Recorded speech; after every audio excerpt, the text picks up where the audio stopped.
ગુજરાતમાં લોકસભાની ચૂંટણીમાં 1274 સખી મતદાન મથકો બનશે, જે મતદાન મથકોનું સંચાલન માત્ર મહિલાઓ જ કરશે. તેમજ ગુજરાતમાં આ વખતની લોકસભા ચૂંટણીમાં કુલ 4.94 કરોડ મતદારો નોંધાયા છે. તેમાંથી 11.32 લાખથી વધુ 18 થી 19 વર્ષના મતદારો છે, જેઓ આ વખતની ચૂંટણીમાં પહેલી વખત મતદાન કરશે.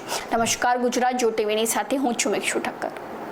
ગુજરાતના મુખ્ય નિર્વાચન અધિકારી પી ભારતીએ જણાવ્યું હતું કે ગુજરાતમાં લોકસભાની સામાન્ય ચૂંટણી માટે ચૂંટણી તંત્ર સજ્જ છે, તેમજ આદર્શ આચારસંહિતાના પાલન માટે સમગ્ર રાજ્યમાં ચૂંટણી તંત્ર સજાગ છે.